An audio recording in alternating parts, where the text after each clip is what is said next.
Hey, why you throw that way? Who the hell are you? You should throw it to the garbage, bro. I don't even care what you say. What? You don't care about climate change? No. Why? What's climate change? In the heart of crowded city, where engines roar, skyscraper rise, and concrete stretches endlessly, there is a boy, no older than 10, walking barefoot across a pile of discarded plastic. His small hands move through trash with quietly familiarity. A cross bottle, a thorn snack wrapper, a piece of scrap metal worth a few coins. He is not searching for toys. He is searching for survival. And as the city moves around him, fast, loud, unstoppable, his presence reminds us of truth we often ignore, that climate change is not only about rising seas and melting ice. It's also about people living closest to pollution, waste, and the consequences of our choices. This is where our story begins. The story of climate change unfolds every corner of the world, in quiet villages, crowded cities, farmlands, and coastlines. Its impact does not choose who to touch, but it often strikes hardest those with the least to spare.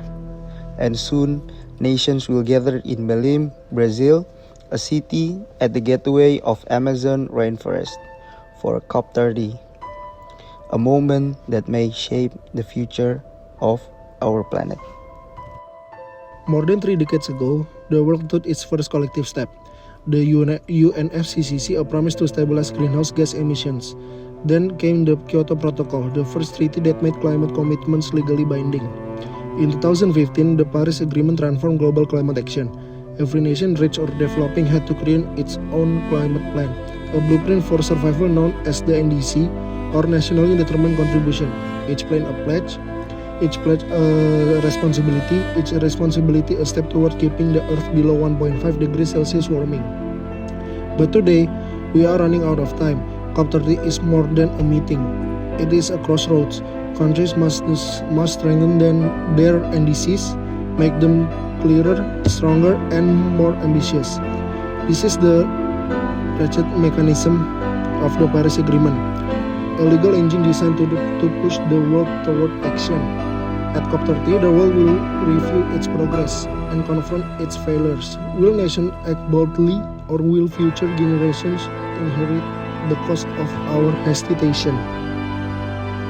Indonesia stands at the center of this global challenge, a nation rich in forest, biodiversity, and renewable energy potential, a nation vulnerable to rising seas, extreme weather, and pollution, a nation where the future of climate action is both a responsibility and an opportunity.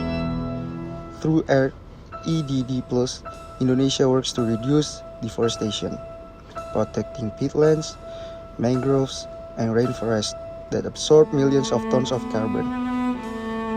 And as the world shifts from coal to clean energy, Indonesia is supported by the Just Energy Transition Partnership, a collaboration of finance, technology, and policy, designed to build a cleaner, fairer, more sustainable future. From coastal defense to climate-resilient crops to renewable power across the islands, Indonesia builds strategies not only to reduce emissions, but to survive the climate impacts already underway. Climate action is rooted in law. International law turns concerns into commitments. It transforms species into obligation. It assures transparency, accountability, and cooperation.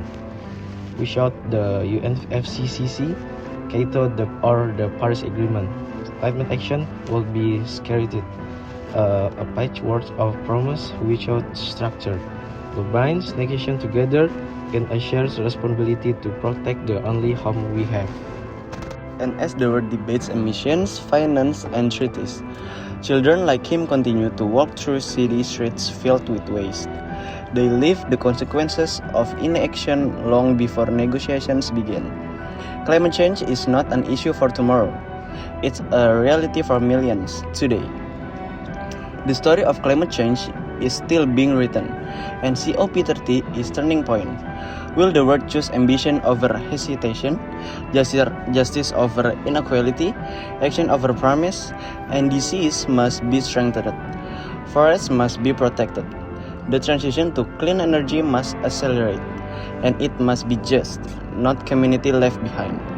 The climate crisis touches of all of us, from the tallest towers to the smallest hands picking through the waste we leave behind. This is our planet, our responsibility, our future, and the time to act is now.